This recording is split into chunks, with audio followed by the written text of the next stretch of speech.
आइए हम सब यहाँ पे सिद्ध करेंगे पाइथागोरस प्रमेय को। ठीक है, यदि आप पाइथागोरस प्रमेय को सिद्ध करना है और सीखना समझना है तो इससे पहले का वीडियो आपको अब एक थ्योरी दिए थे। ठीक है, वह प्रमेय पाइथागोरस प्रमेय को सिद्ध करने में काफी ज्यादा हेल्प करेगा। ठीक है, यदि नहीं देखें वो वीडियो तो इससे पहले वीडियो आपको देख लीजिए। उसके बाद यहाँ पे आना है और देखना है आपको कि किस प्रकार से बहुत आसान तरीके से हम सिद्ध करने वाले हैं पाइथागोरस प्रमेय को। और हमेशा अक्सर बोर्ड में आते रहता है कि पाइथागोरस प्रमेय को लिखे बाद सिद्ध करें, या कभी कभी दे देता है कि सिद्ध कीजिए कि समकोण त्रिभुज में कर्ण भुजा का वर्ग शेष अंध भुजाओं के वर्गों के योग के बराबर होता है। ठीक है, हम सब यहाँ पे सिद्ध करने वाले हैं किसको? पाइथागोरस प्रमेय को। आइए हम सब लिखते हैं और सीखते हैं कैसे करना होता है। ठीक है, सबसे पहले हम सब लिखेंगे किसके बारे में? पाइथागोरस प्रमेय के बारे में। पाइथागोरस प्रमेय क्या कहता है वो आपको लिखना है, और आप सब सुन लीजिए और आप सब लिखिएगा।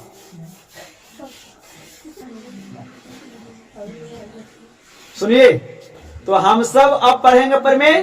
तो प्रमेय क्या कहता है आपको सुनकर लिखना है, लिखिएगा। लिखेंगे एक समकोण त्रिभुज में कर्ण भुजा का वर्ग शेष अंध भुजाओं के वर्गों के योग के बराबर होता है। यह जो प्रमेय है क्या है जी? पाइथागोरस है। अर्थात की बात करेंगे हम सब,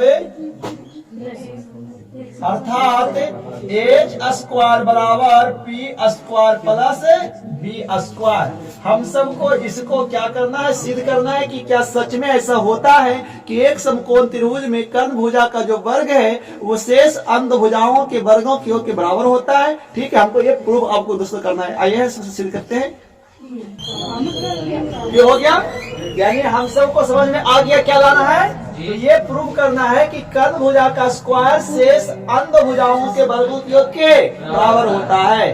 तो इसको सिद्ध करने के लिए हम सब सबसे पहले क्या करेंगे? एक डायग्राम बनाएंगे यहाँ पे, है ना। प्रमेय आपने लिख लिया होगा, चलिए तो जान लीजिएगा। तो हम सब यहाँ पे एक समकोण त्रिभुज बनाएंगे इस प्रकार से। ठीक है, ए बी सी, जिसका कोण बी क्या हो जाएगा? समकोण हो जाएगा। तो जब समकोण हो जाएगा बाबू तो ये आपका कर्ण हो जाएगा। यहाँ पे इस प्रकार से आपका ये क्या हो जाएगा? कर्ण हो जाएगा। और न्यून कोण यहाँ से आएंगे सर, तो ये आपका लंब हो जाएगा और यह आधार हो जाएगा। यहाँ तो कोई दिक्कत है नहीं। चलिए, तो हम सब जब प्रमेय हो गया तो लिखेंगे उत्पत्ति। क्या लिखेंगे? उत्पत्ति भी पता है क्या लिखेंगे? लिखिएगा, त्रिभुज एबीसी, त्रिभुज एक समकोण त्रिभुज है, एक समकोण त्रिभुज है जिसका कोण बी समकोण है। अर्थात कितना डिग्री? 90 डिग्री, है ना। इसीलिए तो सिद्ध करना है। तो क्या करना है? सिद्ध करना है कर्ण स्क्वायर बराबर लंब स्क्वायर। ये तो ठीक है, आपको सिद्ध करना है। यहाँ तक कोई दिक्कत है नहीं। आगे बढ़ा जाए तो आपको ऐसे बनाना होगा। ठीक है, अब हाँ आता है सर। ठीक है, उत्पत्ति के बाद हम सब अब क्या करेंगे? रचना करेंगे, है ना। रचना का मतलब क्या होता है कि आप फिगर में क्या छेड़छाड़ कर रहे हैं ना, वो होता है करने के लिए रचना। ठीक है, हमको कैसे? हाँ सुनिए ध्यान से। देखिए, पता है आप कोई भी प्रमेय सिद्ध करोगे ना, चाहे थेस बिलो पाइथागोरस प्रमेय, उसमें आपको उत्पत्ति और रचना दोनों लिखना पड़ेगा सर। वो तो ना हकीकत है। प्रमेय अब क्यों सिद्ध करो भाई? तुम सिद्ध कर दो हाँ कौन सही है गलत प्रूव करना होता है। तो उसके लिए आपको उत्पत्ति लिखना ही लिखना है, रचना लिखना ही लिखना है। तब उसके बाद आओगे कि हाँ हम यहाँ जैसे पहुंचेंगे और वो जो अंत में आएगा ना वह आपका प्रूव हो चुका होगा अंत तक आने के बाद। सुनिए, तो हम सब अब यहाँ पे क्या करेंगे सर? रचना में पता है कि कोण बी से ना हम सब इस प्रकार से कर्ण पर एक लंब डालेंगे, करा देंगे, लंब डाल देंगे। ठीक है, तो जब हम लंब डाल दिए तो लिखेंगे क्या? हम इसको नाम दे देते हैं डी, डी नाम दे देते हैं इस लंब को, ठीक ना। तो बताओ बीडी लंब, बीडी लंब एसी खींचा, हमने क्या किया बाबू, बीडी लंब एसी खींचा, ठीक है। अब इस लंब से आना है, अब आएंगे परमान में, हम सब कहाँ आएंगे, अब हम सब परमान में आएंगे। अब परमान में आने के सबको क्या करना है, देखिए सब आराम से समझिएगा शुरू। हमको लाना यही तो है सर कि कर्ण जो भुजा है यदि उसका वर्ग कर देते हैं तो वह भुजा शेष बाकी दो भुजा के वर्गों के योग के बराबर होता है। तो इसको लाने के लिए हम सब उसके त्रिभुज में आएंगे, अब त्रिभुज को समरूप करेंगे, फिर उस संगत भुजा को लेंगे और फिर देखेंगे कि क्या ऐसा होता है कि नहीं होता है। चलिए तो हम सब सबसे पहले परमान में ना छोटू देखो से समझना, सबसे पहले लेंगे बड़ा त्रिभुज जो एबी से हमारा बना था शुरू से, ठीक है। और फिर एक बार लेंगे छोटका को, मारकर चलेगा भाग बदलेगा, ध्यान दीजिएगा।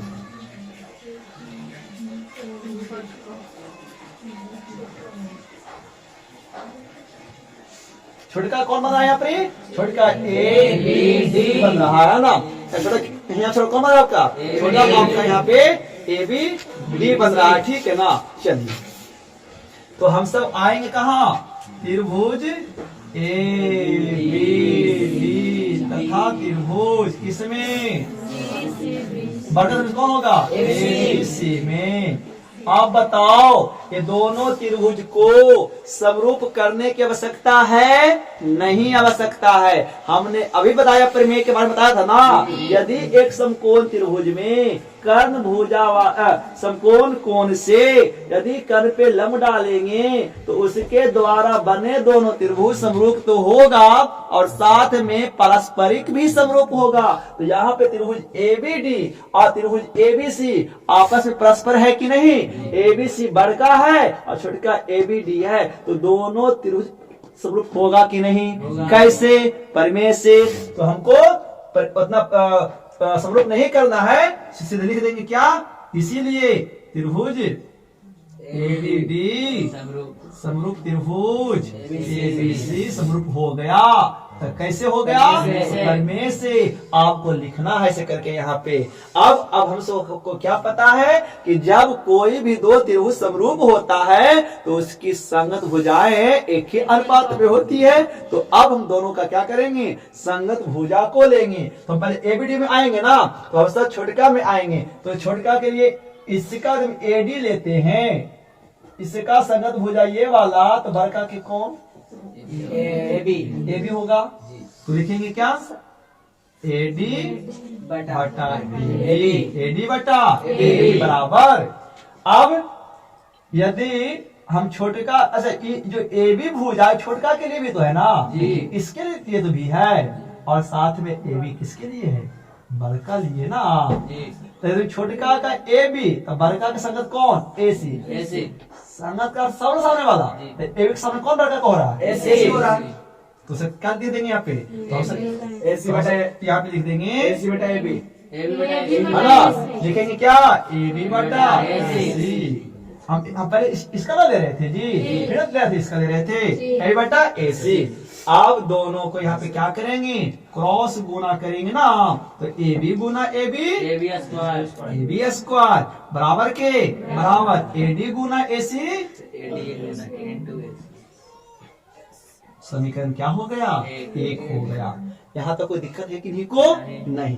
बताओ जब प्रमेय आपको पहले बता दिए थे, इसके वजह से इतना हेल्प हो रहा है, नहीं तो पहले इसको समरूप दोनों को करते, अनुपातिक आता फिर लिखते, तो टाइम उसमें लगता है ना। चलिए अब आएंगे कौन त्रिभुज में, दूसरे का में आएंगे परस्पर में। तो दूसरे का परस्पर कौन बन रहा है बताओ, तो दूसरे का परस्पर बन रहा है सर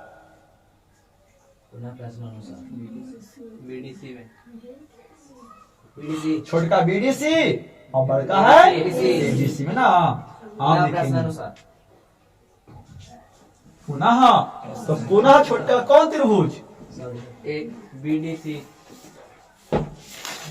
तथा त्रिभुज एबीसी में। तो बताओ ये दोनों त्रिभुज भी आपस में क्या हो जाएगा, समरूप हो जाएगा। यहाँ पे इसीलिए त्रिभुज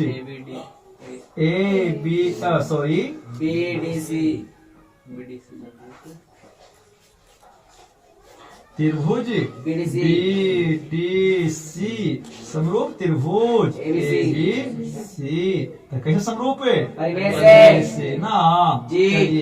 तो जब दो समरूप होता है तो इसकी संगत भुजाएं भी क्या होगी, बराबर होगा। तो छोटे का देखो पहले बीडीसी ना है, तो आपको बीडीसी का भुजा लेना है, तो छोटे का भुजा के कौन लेंगे, इसका संगत कौन डीसी, तब बड़े का संगत कौन बीसी, संगत कौन बीसी ना रे। अरे पकड़ा एक का सामने वाला ई ना जी, एक का बड़ कौन करेगा ई ना, डीसी बटा डीसी बटा बीसी। आप बताओ एक मिनट, अब यदि छोटका का फिर लेंगे कौन वाला बीसी, तो बड़का का कौन वाला एसी ना जी। यदि छोटका के लिए बीसी तो बड़का के लिए एसी, एक का संगत कौन भुजा, छोटका के लिए बीसी आया है, एक का सामने बड़का भुजा कौन है एसी ना बड़का का, छोटका के लिए बीसी है। देखो बीसी तो बड़का के लिए भी है छोटका के लिए भी है, तो हमने अरे ये छोटका के सामने बीसी, तो छोटका के सामने वाला बीसी के साथ बड़का सामने कौन हो जाएगा, तो समझ ऐसा हो रहा है ना। हाँ तो यहाँ पे बीसी बटा एसी हो जाएगा, तो कोई दिक्कत है। चलिए अब यहाँ आपको प्रूव करते हैं दोस्तों, ठीक है। चलो तो यहाँ पे क्या होगा, क्रॉस गुना होगा, तो बीसी गुना बीसी स्क्वायर, तो बीसी का स्क्वायर बराबर का बराबर डीसी गुना एसी डीसी इंटू एसी, समीकरण 2 हो जाएगा। अब हम सब क्या करेंगे, हम दोनों को जोड़ेंगे आराम से, है ना। तो लिखेंगे क्या, समीकरण 1 प्लस 2, है ना। चलो अब आपको पता है कि हम सब समीकरण का बहुत सवाल कर चुके हैं। जब जुटता है तो बराबर के एक साइड एने वाला के साथ होने वाला, है ना। यदि एलएचएस है तो अपना जाति में जुटेगा, और वो है तो जुटेगा। बताओ, तो जब हम 1 और 2 को जोड़ रहे हैं तो समझ 1 में एन कौन है, ए बी स्क्वायर है, एन कौन है बीसी स्क्वायर है, तो जुट के बनेगा क्या, A B square plus BC square हो जाएगा। देखो ये है एलएचएस, ये आरएचएस, तो एलएचएस के साथ और एलएचएस ये बराबर आ रहा है एक दूसरे में, तो ई और प्लस ई जुटेगा कि ना, जुट गया, बराबर के बराबर।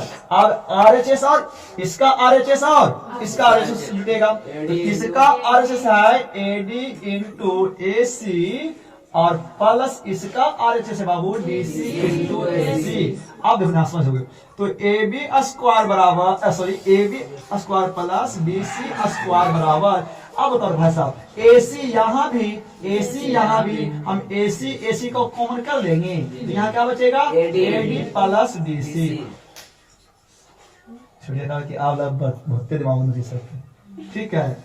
तो A B square plus BC square बराबर, मतलब सम्मान सोचा कि लगता बहुत दिमाग पढ़ाना कितना कठिन की बात है यार, ये बात है। सबके दिमाग में 300 ग्राम है, लेकिन सब हमने इतना कुछ कचरा भरा दे ना का भरा। देखो आप सबके माथा में केस है तो जगह तो खाली नहीं है, आप सबके माथा में केस नहीं है तो खाली जो जगह बचे मसाला सब अटरे ओरा जहां पे उड़ा रहा सर उस बैठ गया ना सब खाने देखे एका को छेदवा तक में अटरे से बतिया, ठीक है।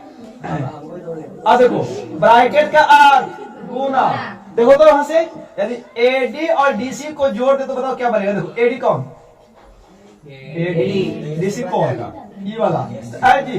इतना तोर खेत इतना हमारे खेत मिल के बनती पूरा पावा वाला खेत।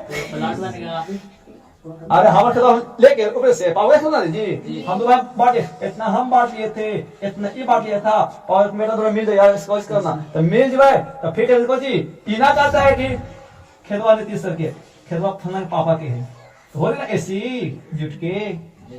हाँ तो A B square plus BC square बराबर एसी गुना एसी स्क्वायर, इसको लिख दो सजा करके, एसी स्क्वायर बराबर A B square plus BC square. बताओ अब हमको एक बात है, एसी मतलब कौन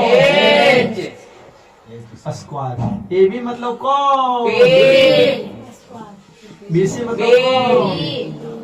चले थे मंजिल में, चले थे राही में मिल गया मंजिल, यही आप लाना था। गाय के कुछ पकड़ के पहुंच गए माथा तक। ठीक है, तो आप दोस्तों इस प्रकार से प्रूव कर सकते हैं, बहुत इजी है। आप वीडियो को एक बार देखिएगा तो समझ आएगा। ठीक है, और प्रमेय 4 से 5 आते रहता है दोस्तों। उम्मीद होगा कि आप सीखे होंगे प्रमेय को सिद्ध करने के लिए। ठीक है, अच्छा लगे तो जरूर लाइक शेयर कीजिएगा और अपने मित्रों से कर सकते हैं। नमस्कार, वीडियो में thanks for watching in our classic साथ। जय हिंद।